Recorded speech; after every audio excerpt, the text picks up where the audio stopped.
along the side. Post them there, or raise your hand using the raise your hand function on the toolbar. We did find out yesterday that it is quite useful to put live captions on. If you don't know how to do that, you use the 3 dots on the bar and add that on, and that does help sometimes when the sound quality isn't too good. We are going to record this session and we're going to use that to share with others post-meeting. So the second session is the first of our Get to Know You sessions, and we're going to start by meeting Trading Standards colleagues. We have Mickey Moon on the chat, who's going to talk about trading standards and how they support businesses. Just a very brief recap from yesterday to put it into context. The first session was an introduction to Better Business for All. And I've just got a note here of some of the words that were used yesterday very frequently by some fantastic quality speakers.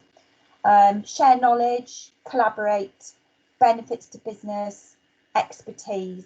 And all of these, I guess, are key to Better Business for All, which is an absolutely great launch for our week. And it is that strength of knowing each other and the relationship we build that makes the support that we give to businesses absolutely top quality. So it was an absolutely great start to the week. You don't want to hear any more about me. So without further ado, I'm going to introduce Mickey Monk. Mickey's a Trading Standards Officer at Oldham Council.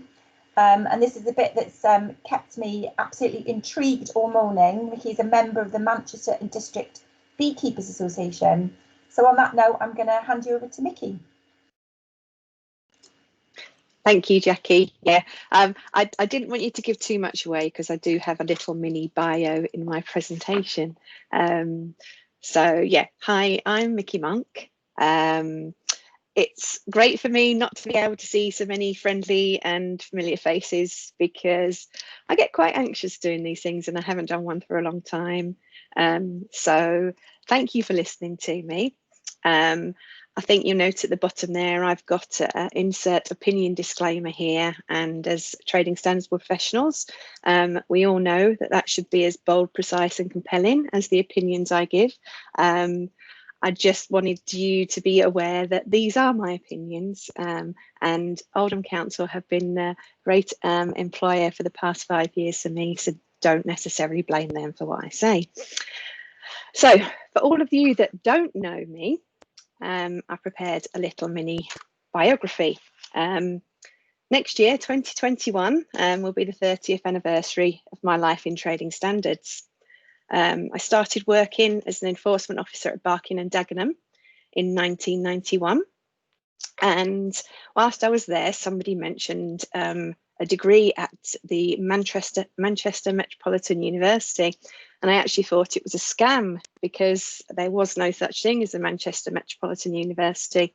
And it turned out it actually was the old Polytechnic.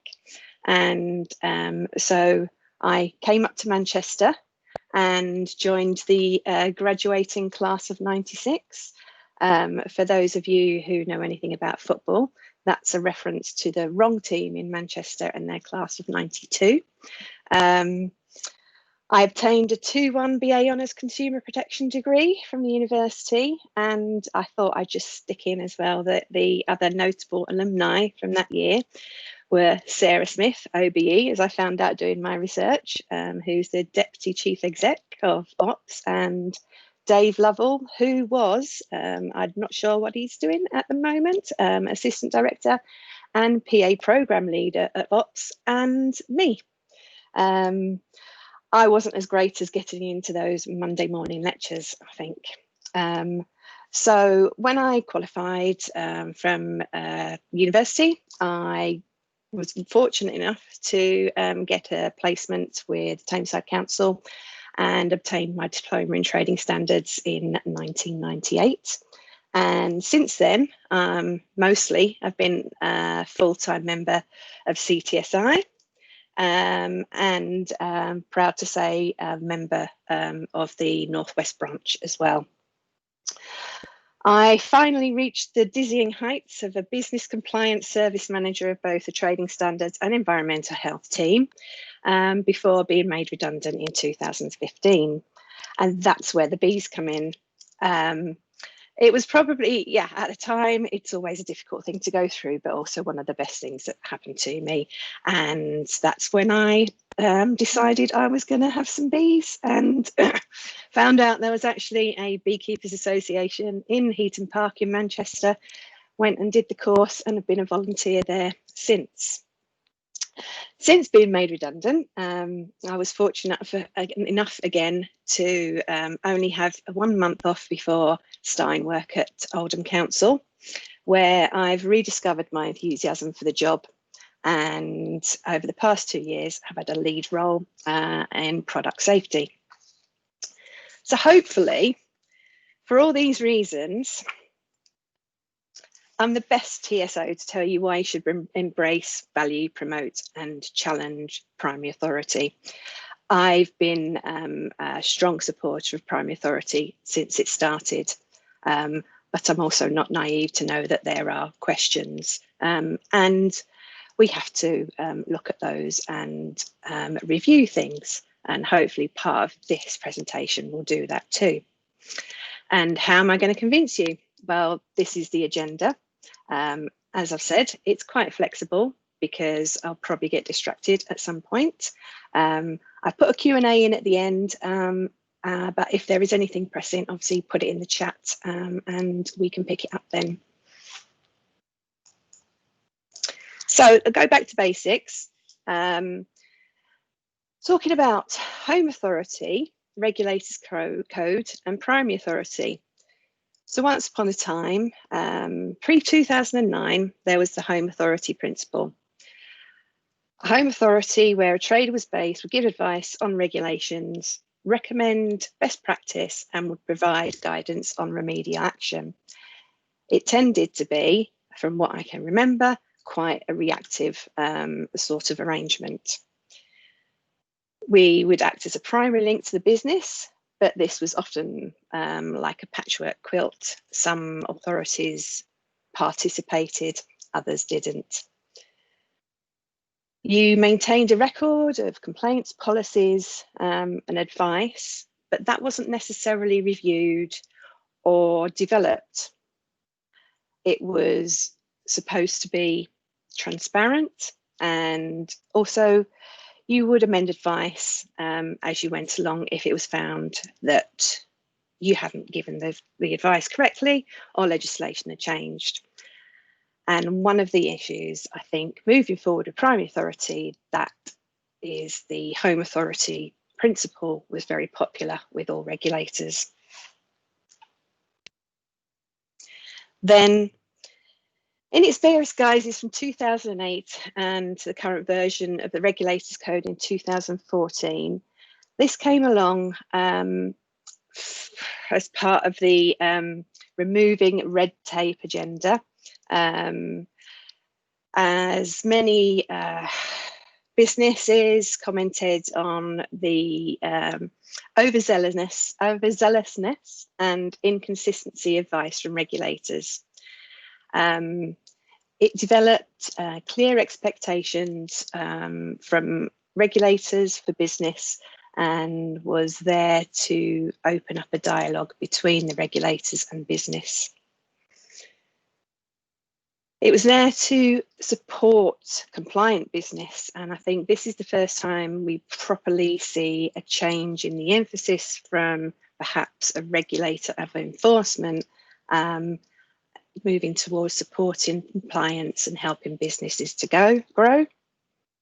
At a time of reducing staff levels due to austerity, it also helped promote proportionate and targeted regulatory activity. It could be argued that we didn't need to do as many low-risk inspections as we might have been doing at the time. And so we could direct our resources to the higher risk non-compliant businesses. It gave clear information on how we should provide guidance and advice to all those we regulated. And again, it was there to encourage transparency, sharing of information, and also it started to get us to try and share compliance and risk amongst ourselves as regulators. I think slightly in amongst all the other things that we deal with, the Regulators Code is a little bit forgotten, but it has an overarching effect on all the enforcement work we do. And then in 2009, Primary Authority was launched. And it was set up so that businesses could approach local authorities. Generally, it was where they were based, to receive tailored and assured advice. I'll come back to the assured advice later on in the presentation. The idea was that advice would be provided through a single point of contact for other regulators to have regard to. And again, is to have regard to. Inspection plans could be developed with the business and the local authority so that time wasn't wasted looking at things that the business and the local authority had agreed was compliant, and instead you could focus those visits on areas of concern for the business. And sorry, I've just had a little thing pop up saying I've got bad connection. So you could target your resources on things that will help the business and wouldn't be a waste of your time. It was set up to support local economic growth through stronger business relationships and again to improve compliance. It aimed to improve consistency of regulation and the advice that was given. And also it introduced the idea of cost recovery. I put in dreaded because for some people, I know this is still a difficult issue. And certainly I can remember many years ago myself thinking, how can we charge for giving advice to a company that we are regulating? But I think if you can go back at some point through the previous 3 slides, you'll note I highlighted different words in green. And this to show that there are so many similarities between the Home Authority, which was so popular, the Regulators Code and Primary Authority. So for me, I don't understand why there is reluctance to embrace Primary Authority, but I also do understand some of those concerns. And I'll get to those later in the presentation. Before that, though, I'd like to talk to you about trading places. So this is my joke. As much as Trading Places with Dan Aykroyd, Jamie Lee Curtis, Emmy Murphy is one of my go-to Christmas films, I'm afraid I'm not going to be showing any of that or talking about it. Actually, what I'm talking about is a scheme called Trading Places. And it was introduced again in 2009 by the local Better Regulation Office, LBRO, which has evolved ultimately into OPS as we know it now. And it had the support, and I think this was important, of both the CTSI, the Trading Standards Institute, the Chartered Institute of Environmental Health, the British Chamber of Commerce, the British Retail Consortium and the Confederation of British Industry. It wasn't just a regulator's training session.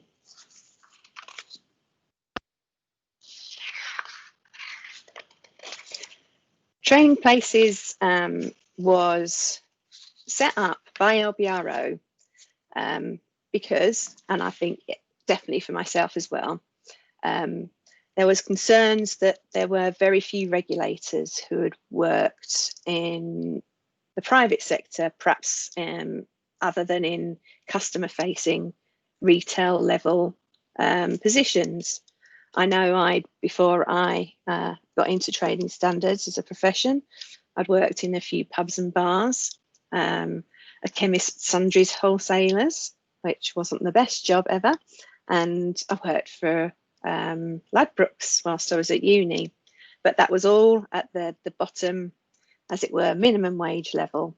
And And Trading Places, it was to give you a different perspective on how regulation impacts on business and how important it was to them as well. And it was kind of like a light bulb moment for me. I wouldn't class myself as a regulator who was, one of those overzealous regulators, but it also gave me a real insight into business and the simple understanding that the majority of businesses want to comply with their legal requirements. Ask yourself, why would a reputable, well-known, branded company want to place something on the market that was unsafe or illegal?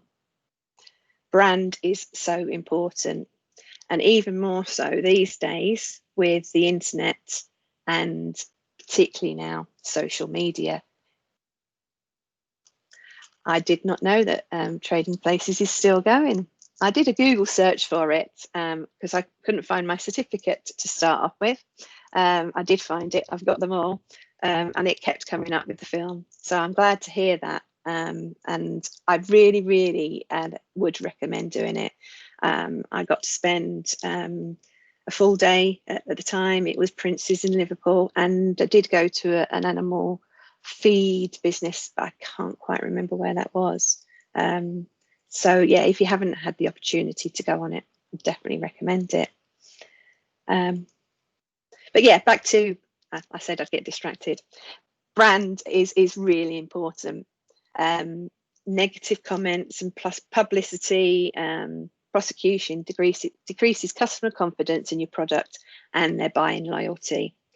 And if you don't know how important that is, for those of you who might be of a similar age of me in the audience, you'll know of Gerald Ratner. And for those of you who haven't a clue what I'm talking about, you can use the internet to look up what happened to him and his business. So before I go on, I thought this is the opportunity to give you an idea of the positive things that I've done myself and how primary authority helps compliant business. So the first example is one of our companies is a producer of cookware, and they came to us with concerns that the Advertising Standards Agency had issued a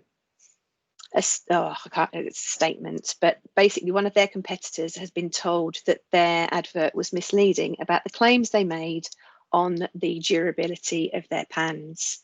And our primary authority company was concerned that the claims they made would be therefore criticised, or they would be told to remove them from their packaging. So I looked at the Advertising Standards Agency claim. I then reviewed the documentation that the company sent to me, but also I looked at the test reports from Intertech. I also looked at several British standards that I'd never realised existed. BS 7069 of 1988, which is a specification for cookware, and BS 12983 for domestic cookware for use on top of stoves, cookers and hobs. I also contacted Ops on this one because I did not realise until doing my investigation that the ASA is not actually a signatory to primary authority. I was advised by Ops that although not a signatory, ASA will generally contact a primary authority business. So I issued advice to the primary authority company detailing why I thought their claim was different to than the one that the ASA had reviewed. In particular, the claim that the ASA did not like was because there was just one comparator pan used in the testing, whereas the PA company I was working with had tested the majority of their competitors' pans to make the claim about their durability. That information was then added to the Primary Authority register, and touch wood, the Primary Authority continues to use the claims on their pans, and we haven't heard anything from the ASA. More recently, I've been dealing with the Irish Health and Safety Executive and the FSA as that single point of contact for one of our companies in relation to some slotted and solid spatulas that were tested, sampled in Ireland, and tested for materials in contact with food. The results came out that the primary aromatic amines, it's a mouthful, PAA, were higher than legally allowed. The Irish authorities went back to the retailer, and the retailer voluntarily withdrew the product without any sort of question. Obviously, that was decided that was the most appropriate thing to do. However, coming back over to the UK, there were concerns about the method of testing. The first issue was that only one of the products had been sampled and submitted for testing, so it was an informal sample. And I, with my sort of coming from both sides of the argument as a regulator, I would not have been happy asking a company to withdraw a product just from an informal sample. I would have taken a formal sample and then submitted that. So we questioned the results, or I questioned the results on behalf of the company, but they also provided me with their test reports for that batch. It was an old batch. There weren't any others left on the market. We are still going through that process. We have now been able to find some of the older products, and the company is going to get them resubmitted for testing, but as a formal sample.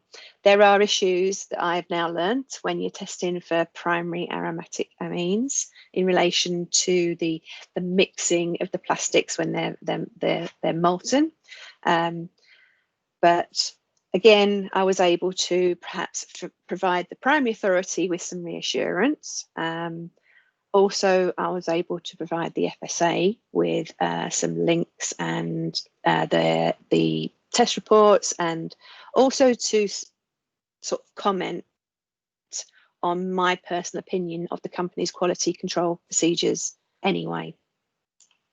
Similarly, and this one again is ongoing, it's not an enforcement area that I have sort of full knowledge of, and we've had a referral from Germany about Rose, and the product, one of the connectors in the product contains too much lead. And again, I'm acting as a single point of contact with OPSS. I'm able to provide insight into the company's quality control procedures. I've also done my own research on Rose, read up about it, and I'm able to offer the Primary Authority company some extra advice moving forward. And then the last one on there is perhaps one of my most favourite. It is again a recent one. In fact, it's a lockdown example. I have the product here. This is glitters. I like glitters. The Primary Authority that came to us with this had the product. The product's been on the market for many years, and suddenly they had a RAPEX notification from Denmark to say that the product contained too much borin, is it? Can't remember, sorry. because the Danish company had considered the product to be a slime, whereas it had been tested as a putty. And I've given formal advice, not assured advice. It's on the Primary Authority Register, having spent a few days looking at the legislation, but also playing with the putty at my makeshift desk. And my opinion and the opinion of the British Toy and Hobby Association and 2 UK test houses has now gone back to the Danish authorities to appeal the Rapex. So as things currently stand, the product remains on the market in the rest of Europe and the UK, apart from Denmark. And then there's another tale about doing the right thing. When I joined Oldham, there was an auctioneers called TLH, and Oldham had had a primary authority relationship with the company, but I'd also had concerns about the way the business was trading. The primary business was online auctions without an auctioneer. However, they wanted to argue that because they were open for a few hours a day when people could see the goods, that they were in fact a traditional auction house and therefore did not have to comply with the requirements of the Consumer Rights Act and distance selling regulations. There came a point when, after many letters of written advice, the Primary Authority Partnership was disbanded. Oldham as an authority decided that they should not be the primary authority, should not continue to receive that income as a primary authority, but were indeed looking to take enforcement action against the company. We never managed to take that enforcement action. The company tried to get a judicial review of our decision to take enforcement action, but then went out of business. Well, certainly went out of business in Oldham and popped up somewhere else in a different guise. So there's the positives, and I think even though I put it as a negative, another positive of primary authority if it's done right. So then this will be the intriguing part of the presentation. Carl Sagan Carl Sagan was a wonderfully intelligent man who I admire and hold in the highest esteem. And he said that we should judge our progress by the courage of our questions and the depth of our answers, our willingness to embrace what is true rather than what feels good. I have that on one of my post-it notes on my desktop. I will always question the things I do, and I hope to live by that example. So I do recognise that there are concerns in the regulatory community about primary authority. I hope that last example about TLH shows you how the money side, the cost recovery, and our impartiality can be maintained. There is the issue that perhaps that cost recovery is worth too much to a primary authority. I think it is a sad indictment of local regulatory sources that has perhaps become a reality for some. There's also the issue that some local authorities will only deal with complaints if they have a primary authority partnership with the company. There are my concerns, that as primary authority is developed to embrace all sectors, all businesses, that it's become more of a branding exercise, that we're creating primary authority partnerships with no real checks on business compliance. Sorry if I'm going on for too long.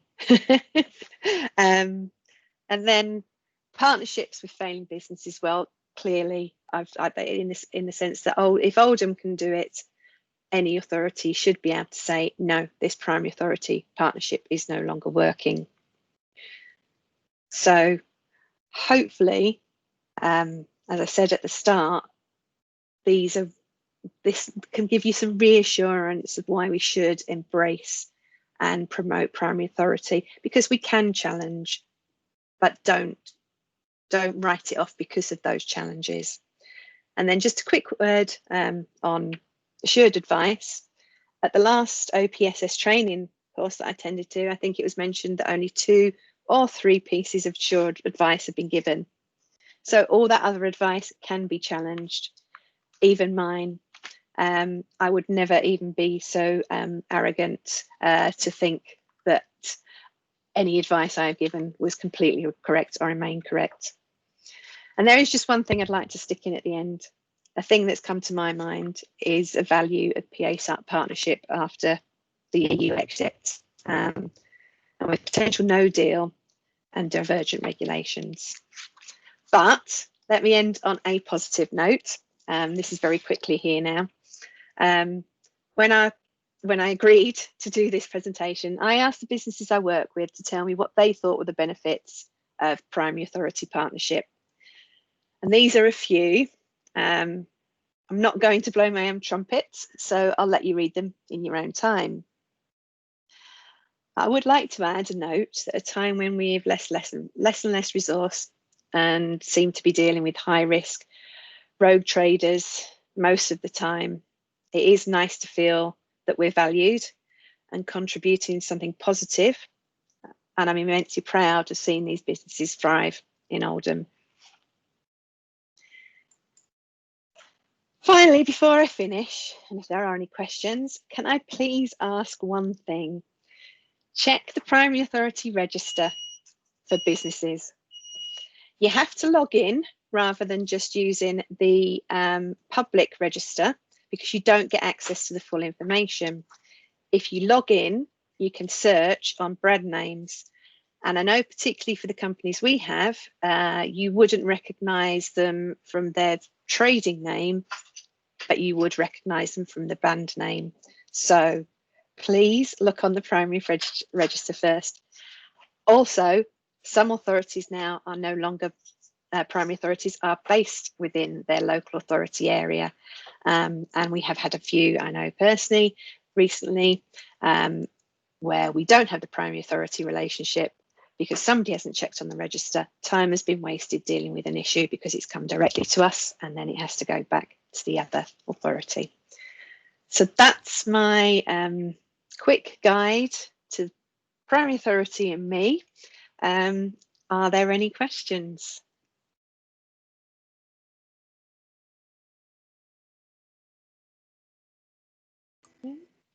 I've got quick questions. Yeah, so has everybody left? Michaela. We have run over, but if anybody's happy to stay on for a few minutes for questions, I think that was a really, really good a good session, which sort of talked about the benefits of primary authority, and you're clearly an advocate of the scheme. Do you think that generally businesses know much about primary authority, sort of in the wider sort of business arena? It's very interesting. There's I think there's always been, certainly for the Northwest, a bit of a lack of interest or a lack of uptake. And I don't think it's for want of trying. I can remember in my previous employment spending many hours trying to introduce business to primary authority. We had open days. I went to individual businesses, to the ones we'd had home authority with, and they just wouldn't engage. At this day and age, I don't think there are many large businesses that do not know about primary authority. Yeah. And that's good. Well, and I think, is there any other questions for Michaela? I'm calling you Michaela now, not Mickey. No, that's my when I'm in court name, or the only other time I can remember is when it reminds me of being back in primary school when my headmaster called me Michaela. So question here, Nikki, from Stuart. So would you agree that engagement and challenge for enforcing authority support for the correct operation of primary authority? But it's for me, that's life. Yes. As I say, for people who know me, they will know that I do like to ask a question and challenge. And in particular, I'm really pleased that we've now got the regional groups set up where we can look at those issues. Yeah, because it's not perfect. And I had to be honest. I indicated the concerns that I have about primary authority, and hopefully those are things that we'll be able to resolve together. Thank you. I think, you know, certainly on today we had some protests from some of the business organisations. We haven't got time now, but it would be quite interesting to see how familiar those business support organisations are with primary authority, and if you do need further information, contact either Mickey or ourselves at OPSS, and we can certainly explain a little bit more, because I think in Better Business for All, primary authority actually is a really valuable component of business support and business advice. So it does sit very well within a Better Business for All programme. I think I'll just sum up really by thanking Mickey. It was a really informative presentation, and it was